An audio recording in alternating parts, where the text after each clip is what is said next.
Welcome everyone to the Proven Knowledge Podcast.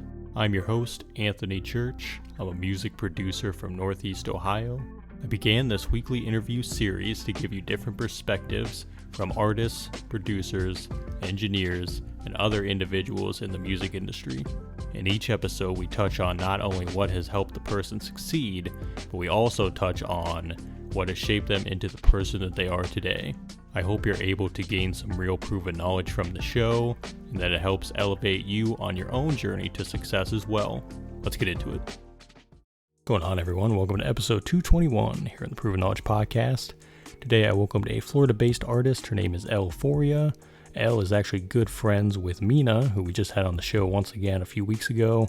She had heard that episode, discovered the platform, and reached out to me to be on the episode today. Today we discussed her new album called Love for My Enemies, the story behind that. She also talked about what she's learned over the past 6 to 7 years of doing music, her writing process, what goes into that, what she's learned on the technical side as far as engineering and producing goes. She also talked about the deluxe album she has coming out around her birthday, as well as shows in the Orlando area, all of which sounds super exciting. And definitely a fan of that album, Love for My Enemies, so definitely go give that a listen after this episode and just tap in with what Elle has going on. So without further ado, let's get into this one. Alright, so welcome everyone to episode 221 here on the Proven Knowledge Podcast. Today we have a guest that actually reached out to me a few weeks ago, a Florida-based artist. Everyone, please welcome Ellephoria to the show. How are you doing today? Good, how are you? Doing great. Like I said, thank you for getting in touch, and thank you for, checking out the platform. I know you said MYNA is the one that referred you, and MYNA is someone that we've had on the show a couple times now, so always happy to welcome a friend of hers. And to start off every episode, we have the guest give some background. How did you get into music? How long have you been doing it? For those that might not know you and what you do. Yeah, basically I think it was my freshman year of high school. My friend invited me over downtown to a place called Soundbar, and I saw all these performers, and I was never, music was my interest, but it was never like a hobby as though creating it until I saw people up on stage, and I was like, wow, I want to do that. Mm-hmm. And the next day I went back to school and I was like, hey guys, I make music. And I never even made a song, but it attracted people who also were at my school making music. And my friend Josh invited me over to his studio, and we were just working from there, and more opportunities arise. So I guess I kind of manifested it. I've been doing it for 6 years now. So nice. One day I just decided I was going to do it. Yeah. I feel like that's how it goes for a lot of people too, because they just fall in love with it so much.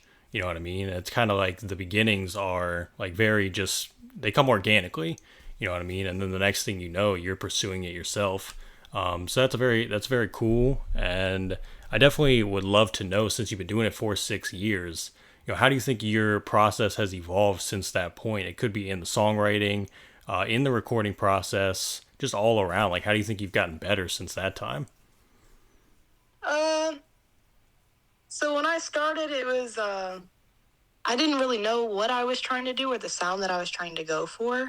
However, it all starts with singing to yourself in the shower, singing to yourself in the car. And then I started writing it down and became really good with lyricism. However, in the studio, it took a little bit because, at first you're stiff and you're doubting yourself a little bit. And I think it comes with confidence and hearing yourself on the auto-tune and trying to match it.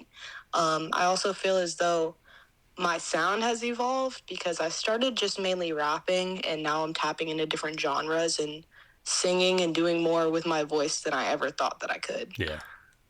Yeah, most definitely. And did you have anybody even at that time, or nowadays, like a producer or anybody else that is there with you to kind of guide that process along? Or has this just been kind of a self-discovery moment of kind of just getting in there and seeing what you can come up with? Pretty much. I mean, I started, like I said, with my friend Josh, and he was my engineer for a while. So he would tell me, because he cared, things that I could do to do a certain part better or change the pitch a little bit, hit a certain note. But when you go out into those big studios, they will not tell you that. They will let you walk away with whatever. Yeah. So I kind of had to learn how to speak up and say, hey, I want it this way. And since then, when you go into the bigger studios and network a little bit more, it's kind of all been me. Yeah. And do you think that's helped you on the technical side as well? Like learning about the different sides of production and kind of like where you want vocals, how you want the layering done, more on that side as well? Because I think I almost feel like when you're around it so much, you start to pick up on those things, even if you're not directly doing the engineering or the producing yourself. So has that been something that you've kind of taken from as well? Yeah, it's funny because sometimes I don't know what a certain thing is called, but Yeah. I tried to describe the concept, and being around more people that do production or they do engineering or whatever, DJs and stuff, I'll ask questions. It's very important to ask questions during the studio session so you are learning from it. Mm-hmm. And some people don't do that, but I kind of got tired of being the artist, just the artist, and not knowing anything. Yeah. So I would say definitely you pick up an ear for this stuff, even if you don't know the technical terms for it. Yeah. And I feel like being able to have a voice as well in that regard is super important because you want to be able to get your vision out the way that you intend it to, be released too. So that's definitely great to hear. And as far as like the writing process goes, I'm kind of curious for you. Are you just kind of pen and paper? Are you writing in your phone when you hear instrumentals? Or do you just write all the time and then you kind of put it to a song later on in time? That's funny.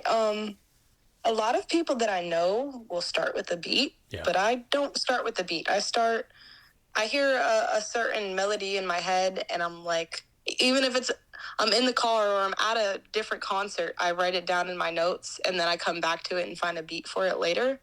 And sometimes, like, I'll just have the hook, and then once I hear the beat, then it kind of, like, writes itself, like, the verses and everything in between. Yeah. And I know you just dropped a new album recently called Love for My Enemies. So I'm curious to know, kind of about the creation of that process of that album as well. Because you have different styles on there. Like Me Versus Me, the one single, I could tell there were some trap influences going on with that one. And then obviously Electric, which was, I think, the lead single. That to me was leaning more into the pop style. So like, what went into this whole project? What is kind of the inspiration behind it? And how do you feel, it stacks up versus what you've done in the past? Yeah, Caution was my first album, and it was kind of me getting out of a relationship and being, justifiably mad and letting that out. And Love for My Enemies was kind of me tapping into a different direction of how I see things and learning to accept everything that's happened and even just wish the best for everybody. So there's a lot of healing that went into that album. And at first, I just was rapping like I told you. But one day I got into the studio and there was a big songwriter, and he was like, well, I'm not really sure about this. And I was like, okay, so what would you suggest? And he's like, well, maybe you should like expand your realms and see what else you can do. And I was like, okay, I'll take that for what it is. So I went home and I put on like a Pink Panthers beat. And I was like, oh, this is interesting. and the whole album wrote itself in a night. Oh, so one night. See, that was going to be my next question was how long did it take? But one night. That's pretty impressive. I was literally in my car until about from 2 a.m. to 10 a.m. And then as soon as I did that, I hit the guy back and I was like, hey, I think I'm ready. Yeah. And we started plotting the recording schedule for that. Yeah. It took me about 2-3 months to record. So was that all within like the top of this year, or was that going back to last year as well when this all happened? The concept came in around February. No, January, February, and then I released it in March. Yeah. And it's been a little bit of a process, but it didn't take too much because I didn't really know my sound, and I feel like I found it, so it just all came pretty naturally. Yeah, and being able to do it in that amount of time too is very impressive. Because I know a lot of artists, and I think every artist has their own ways of doing things too.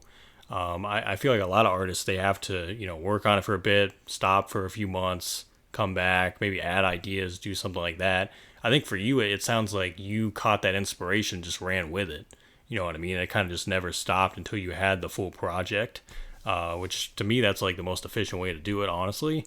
So hats off to you on that. And I love the project. I'm going to have to sit with it more because I was only able to skim through it at first just to be prepared for this interview. But I definitely want to sit with it more. And do you have a favorite song from the project? Like, is there one you'd recommend to someone that hasn't heard it yet? I would say definitely Electric stands out to me because it's very commercial and very versatile. You could hear it like at the club, but you could also hear it while you're like shopping in the mall. Yeah. And What Do You Want is another very fun like dance summer song.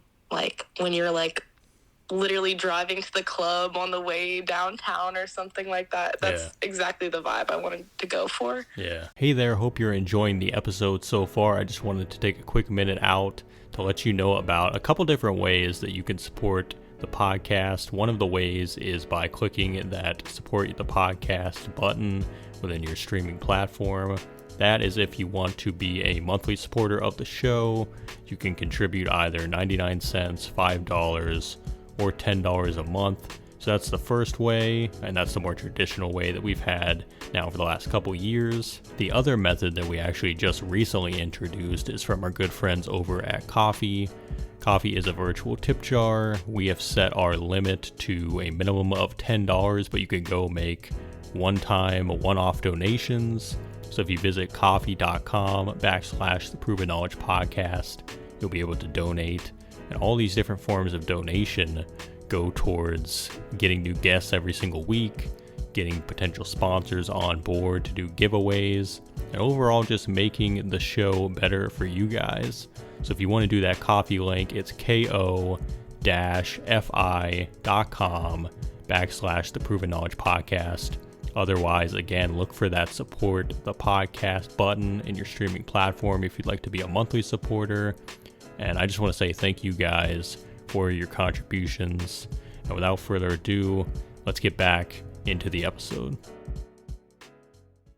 I know you mentioned Pink Pantheress, obviously. I know she just had an interview that people were talking about where she discussed, the length of songs and why her songs are only like a minute or 2 minutes. And she said, I think she said it was because of the attention span of the listener. And she just kind of wants to get in and get out and just give people a lot of ideas. How do you feel about that? And do you kind of look at that a little bit as the same in your own artistry, as you don't really want to do like super long songs? You just kind of want to do ideas here and there and then move forward? Yeah. Some songs that are like 3 minutes and over, if you really have something to say, I would say go for it. But in the day that we're in right now, and everyone is like on TikTok and Instagram Reels, and that's the biggest plot for promotion right now. So a lot of times, like lately in the songs that I've been doing, I only say the hook one time, and if it's a feature, then it's just kind of split half and half, and it usually only goes to 2 minutes. Just because if you put in that hook again and it's, I don't know, sometimes it drags it on. It depends on the song. But I definitely see where she's coming from there, and she's definitely doing something right. So I think a lot of people gave her a lot of backlash for it, which I didn't really think was fair. You know what I mean? And it goes back to what I said earlier, which is everybody has their own way of making art and making music. So it's like we got to respect everybody's way of doing things too. So I didn't really agree with like how people responded to her on that. But I agree. I think you just kind of gotta, do what feels right and kind of look at what you're going for as an artist too, and just take that approach. So I would assume she's probably one of your influences, someone you listen to. Is there any other artists that are big influences on you, maybe when you started and even now today? Yeah, definitely. When I started, Lil Uzi Vert and XXXTentacion were two of my big inspirations. Now I've kind of got more into EDM and house and like lo-fi, just different genres. So definitely the stuff that Lil Yachty's been dropping recently, that kind of like psychedelic rock, Thundercat, Pink Panthers, BK, The Rula. There's a lot of them, and I try to like merge those genres. And I see while I'm doing that in my songs that I'm watching when I go to shows, the communities are merging as well. And some people who would never speak to each other are speaking to each other, and they can kind of come together with the music. And I think that's super cool. Yeah. And that's kind of the beautiful thing about where we're at in music now too, about kind of the genres blending together, where I think it used to be where every genre was kind of just like very concrete, or it was more separated, especially the communities like what you're talking about. Now I feel like because people are making music in a different way and not really being afraid to kind of do their own thing and create a new style, that's helping out a lot with that. So I think that's definitely super awesome.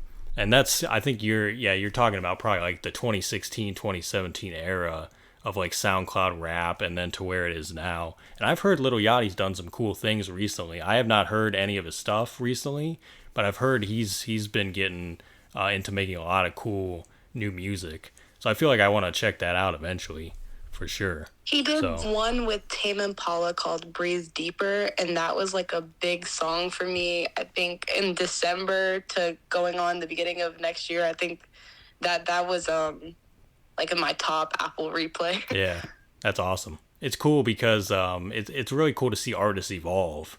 You know what I mean?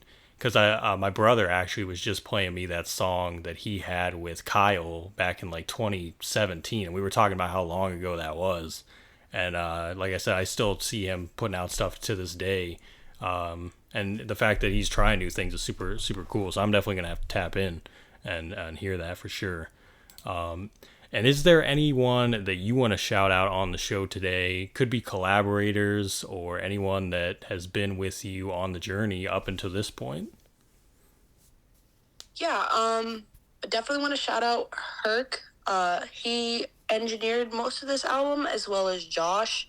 They both, I wouldn't have this into a physical creation without them. There's also Wolf Lagod. He is going to be featured on a deluxe that I'm dropping soon. Cologne, there's so many. MYNA, there's so many people that this wouldn't have been able to be created without. Yeah, awesome.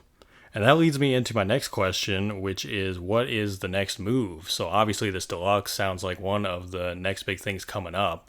When can people expect that? And is there anything else you want to let people know about? Yes, that should be dropped sometime around next month. Probably near the end of August. And I basically took all the songs from the original album, sped them up. I've been tapping into some DJ work, into remixing all the songs on the album, and they all have features now. So there's not one solo song. I gave everyone a chance to do their little thing on it. That will definitely be dropping next month, as well as merch, and there's a whole lot of projects going on, more videos and visuals for it, just to kind of milk it for all that it is. Yeah, I like that. It's kind of, taking that idea and expanding upon it too, which I think is super awesome. And do you have any live shows or anything in the area as well coming up? I do. I have, because next month is my birthday, and I'm dropping this album on my birthday, this deluxe, and I also have a show on my birthday. We have a bunch of shows going on over in Orlando. Most of the flyers are on my Instagram. Awesome. Well, happy early birthday, first of all. Thank you. And definitely hope everything goes smoothly and everything goes well. And if you're in the area, obviously, tap in. And if you can't make one of these shows, definitely be on the lookout for future shows. So that's super incredible. And we're down to the last few questions here.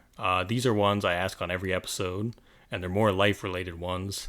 The first one is, if you could go back 10 years ago, maybe give yourself a piece of advice, or maybe not change anything at all, what do you think you would do? I think I would tell myself to just be myself, and people will like it and people will not like it, but it's very more important that you come off genuine, and you're going to meet people that like your energy rather than coming off as disingenuous and you're attracting the wrong people. So it's very important to just be genuine, be authentic, and just show love to everyone. Yeah. Even if they don't like you, you know? Yeah. I feel like you always will attract the like-minded people no matter what, if you're doing that. So definitely agree. And if we flip that then and we say 10 years from now, where do you think you envision yourself in music and life in general? I think I will see myself expanding upon my skills. I definitely want to open a venue and a studio where artists can come, and I'm going to manage them and help them reach their fullest potential. So I definitely feel as though I'll be more knowledgeable in the industry and the sound and all the different aspects in it to be able to teach others and the new generation coming in. That's kind of my plans for the next 10 years for sure. Yeah, definitely a great way to give back and help the community out. So hats off to you for that as well. Super Thank awesome. you.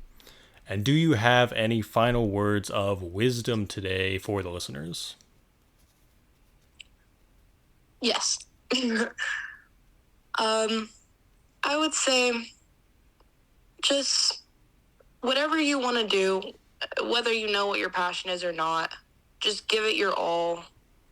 I see a lot of artists and they're very passionate about what they do, but they're always looking for a backup plan or, they're in college for something other than what they want to do, but you have to give all your energy and there's going to be a lot of risks to take. None of this is going to come easy, and you take it day by day and you really utilize the resources around you instead of looking and kind of giving yourself excuses as to, oh, why am I not dropping this? There's no excuse. Yeah, really got to go all in at the end of the day. So for sure. And just make sure that you're being authentic, doing what you love and putting your all and your passion into it. And sometimes it's going to take restless nights, and sometimes it's going to take crying and being so overwhelmed and so stressed out, but that's how the people get where they want to be. Yeah. It's definitely all worth it at the end of the day. So, well, Elle, I gotta say thank you again for getting in touch with me, for coming on the show. I'm gonna be on the lookout for that deluxe and everything else you got coming up in the future, and we'll stay in touch as well. And definitely let me know if you want to come back on for a part 2 one day. But I appreciate your time, so thank you so much. Yeah, of course. Thank you as well. Thanks everyone for listening today. That was episode 221. We'll be back this time next week. As always, hit that support button on your podcast streaming platform if you'd like to send any funds. And feel free to leave us that 5-star rating if you enjoyed today's episode. So we'll see you then. Thanks everyone.